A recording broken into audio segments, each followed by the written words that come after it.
Angel, Premier Higgs says that private homeowners' property is at risk, yet the claim clearly states the opposite. Can you explain the misunderstanding that's going on here? Yeah, thank you. There is a misunderstanding, and one of the Wolastoqey chiefs explained it, that it always causes a lot of confusion. There is a difference between a Aboriginal title claim and a land claim.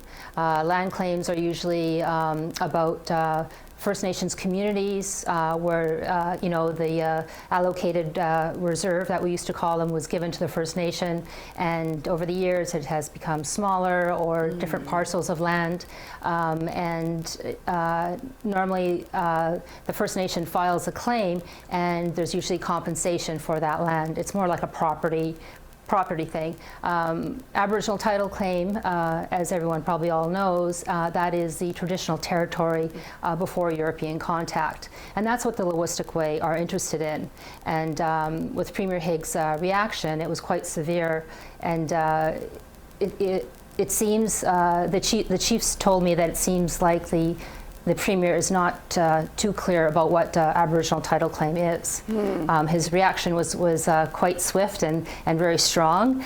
You know, he said it was unprecedented, and it would cost, would it cost $2 trillion or $3 trillion, or, how can this be done? And he seemed to be quite overwhelmed and worried about the future of the province. Quite overwhelmed, maybe not really understanding what's going on there. What's the relationship like between the province of New Brunswick and the First Nations, if you can give us any sort of insight into that?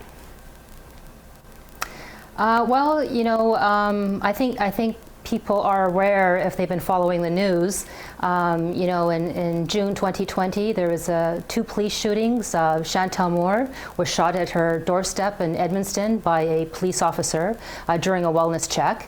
Rodney Levi was shot about 9 days later at a home as well, and it turned into it was a mental wellness check, and he was shot dead on the spot.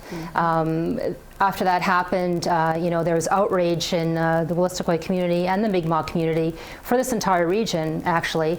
And the chiefs in New Brunswick called on the Premier for a Indigenous-led inquest, and which the Premier denied.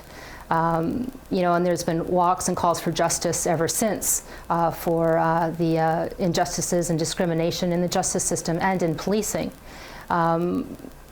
Also, with the Truth and Reconciliation Day that we just had, the New Brunswick government refused to make that day a provincial holiday, besides calls from the chiefs and from the people and from survivors for that day.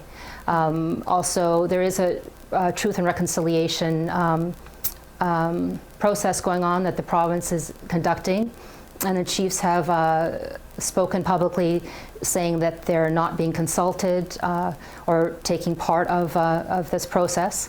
About a month ago, there was a memo leaked from the New Brunswick government that the government employees were not to say land acknowledgements anymore. That's just a recent history of the relationship between the Premier and the First Nations, including the Mi'kmaq as well. Yeah, well, certainly not ideal. I just want to ask you another thing. So the Wolastoqey, they also name corporations in the claim, right? Mm-hmm. So what do they want exactly? Well, they're naming corporations. This Aboriginal title claim was actually filed a year ago, and the Wolastoqey chiefs didn't make any progress. They were trying to speak with the province and have talks and negotiations, and they became frustrated, and they decided to add the corporations, which is Irving and New Brunswick Power. Mm-hmm. Irving is a huge company in New Brunswick, and part of the traditional territories of the Wolastoqey is the lumber industry that Irving has enjoyed for many decades, and also 18 of their subsidiaries are named. So these companies and New Brunswick Power have made fortunes off of the resources and the use of traditional territory. And the chiefs are saying, we want to be part of that, and we wanted to be consulted with that.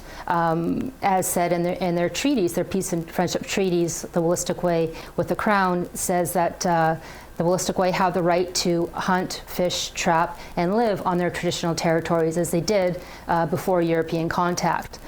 Just the same as the Mi'kmaq also have those same peace and friendship treaties, signed different years, of course, but the same idea.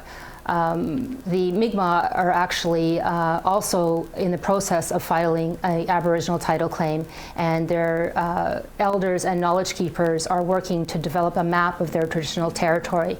Currently, they are in negotiations with the provincial government. Apparently, it's not going very well, but they have not filed in court yet.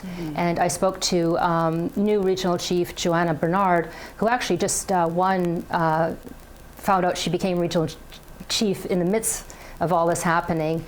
She said what the Wolastoqey are doing are paving the road for the Mi'kmaq and for other First Nations.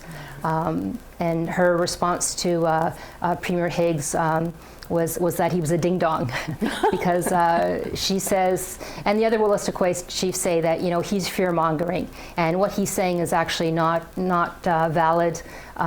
He was criticized the next day by his opposition in the legislative building. So this will be interesting. They don't expect this to be resolved for probably a decade. Wow. But the process will be interesting, I think, as it develops, and there's a response from both sides. Well, we appreciate this update, Angel. Thank you so much for joining us today. Thank you very much, and have a good day.